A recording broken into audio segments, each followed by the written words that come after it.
इस वीडियो में आपका स्वागत है। आज हम मोल प्रभाव से संबंधित कुछ न्यूमेरिकल्स हल करेंगे। तो आज का हमारा पहला न्यूमेरिकल्स इस प्रकार से है।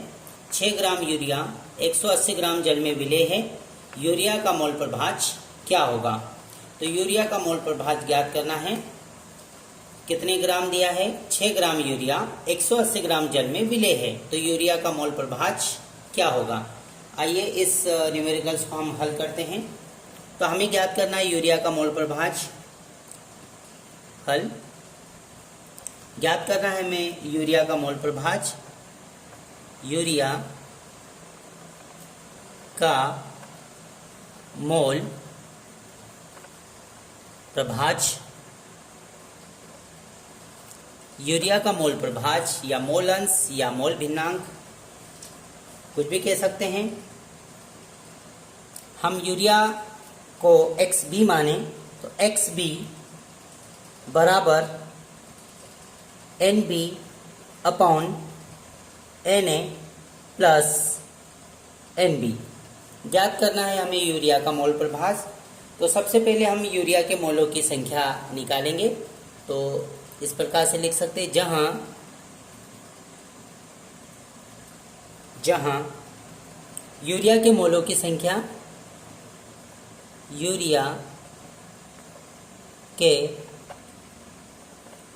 मोलों की संख्या, यूरिया के मोलों की संख्या अर्थात यूरिया को हमने XB माना अर्थात NB बराबर क्या होगा? जो हमारे पास 6 ग्राम यूरिया दिया है अर्थात ग्राम में भार अपॉन अणुभार, अणुभार का भाग देंगे। तो यहाँ पर लिखेंगे ग्राम में भार, ग्राम में भार, ग्राम में भार अपॉन अणुभार, अणुभार का भाग देंगे। तो हमारे पास 6 ग्राम यूरिया दिया है, ग्राम में भार 6 ग्राम दिया है, तो हम यहाँ पर लिख सकते हैं 6। और अणुभार यूरिया के सूत्र के द्वारा हम जाने अणुभार, यूरिया का सूत्र इस प्रकार से समझने के आधार पर हम यहाँ पर लिख लेते हैं NH2CONH2। ये यूरिया का सूत्र है।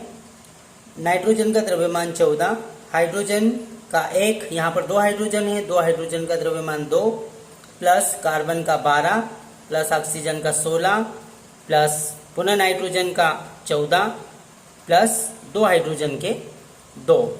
इस प्रकार से इनको जोड़ेंगे तो यूरिया का अणुभार जो आएगा वो 60 आएगा। तो यहाँ पर हमने लिखा 60 इस प्रकार से। तो इसको काटेंगे, 60 का भाग हम 6 में देंगे तो ये आएगा 0.1 अर्थात भाग नहीं जाएगा। पॉइंट लगाएंगे, शून्य बढ़ाएंगे, शून्य बढ़ाई और 60 एकम 60 एक बार में कट जाएगा। तो इस प्रकार से हमारे पास आंसर आया 0.1। तो हमने यूरिया के मोलों की संख्या निकाल ली। अब हम जल के मोलों की संख्या निकालेंगे। तो जल के मोलों की संख्या अब निकालेंगे हम लिख सकते हैं यहाँ पर, तथा जल के मोलों की संख्या, जल के मोलों की संख्या, जल के मोलों को हम Na मानेंगे। तो यहाँ पर लिख सकते हैं Na बराबर, पुनः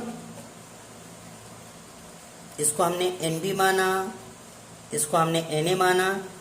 तो जल के मोलों की संख्या Na बराबर पुनः ग्राम में भार अपन अणुभार। तो यहाँ पर लिख सकते हैं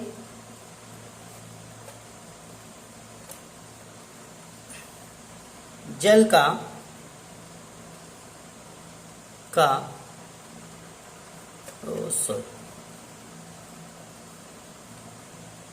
जल का ग्राम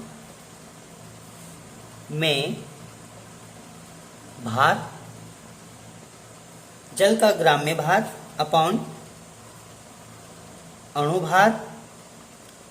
तो जल का ग्राम में भार हमारे पास दिया है सवाल में 180। 180 रखेंगे हम यहाँ पर 180। अणुभार जल का पुनः हम यहाँ पर लिख के देख लेते हैं H2O। तो एक हाइड्रोजन का द्रव्यमान 1, 2 हाइड्रोजन यहाँ पर 2 और ऑक्सीजन का 16। तो ये हुआ हमारे पास 18। तो अणुभार हुआ जल का 18। इस प्रकार से 180 में 18 का भाग देंगे अर्थात 10 बार में कट जाएगा। 18 धाम 180।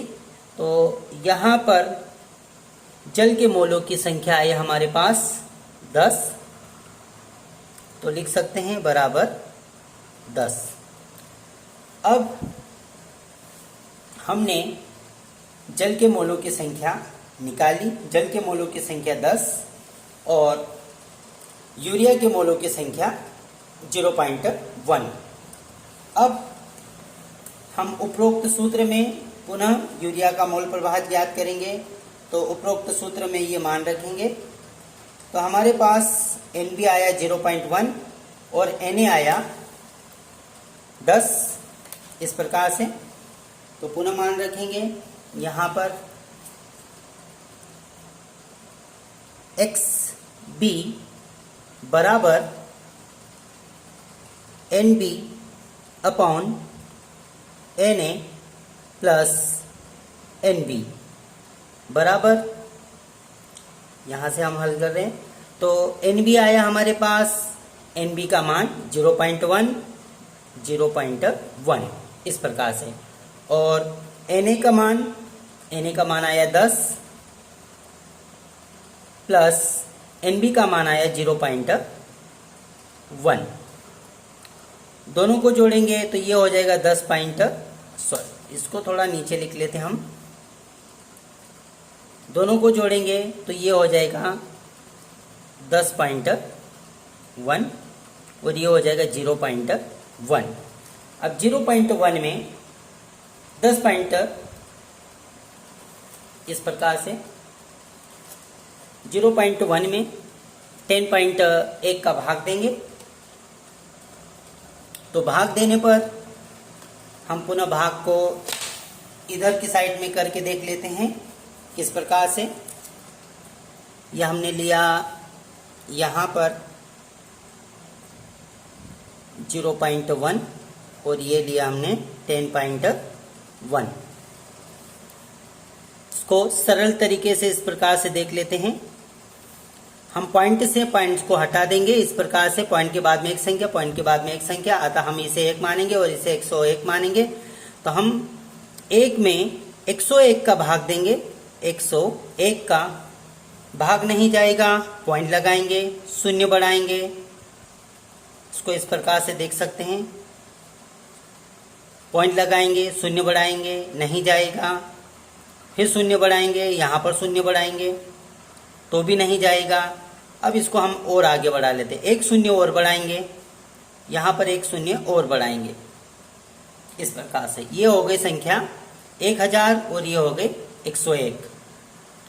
अब 9 बार में चले जाएगा, 101 गुणित 9 तो ये हो जाएगा 909। 909 ये 9 बार में चले जाएगा। अब इसको हम घटाएंगे, 1000 में से 909 घटाएंगे, 1000 में से 909 घटाएंगे, 1000 में से 909 घटाने पर यहाँ पर हमारे पास 91 बचेगा, 91 इस प्रकार से। अब भाग नहीं जाएगा, 101 है, यहाँ पर 91 है, 91 में 101 का भाग देंगे, नहीं जाएगा, शून्य बढ़ाया, ये हो गया 910, ये 909, 9 बार में 909 आया था, तो हम पुनः दे सकते हैं 9 बार में, ये हो गया 909, पुनः 1 बचेगा। तो इस प्रकार से हमारा आंसर आया 0.0099। तो इस प्रकार से हम यहाँ पर लिख सकते हैं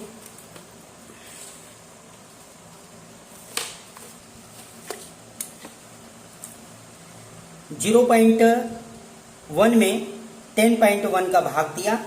उत्तर को हम थोड़ा सा और नीचे लिख सकते हैं। उत्तर आया हमारा 0.0099, अर्थात XB बराबर, अर्थात यूरिया के मोलों की संख्या,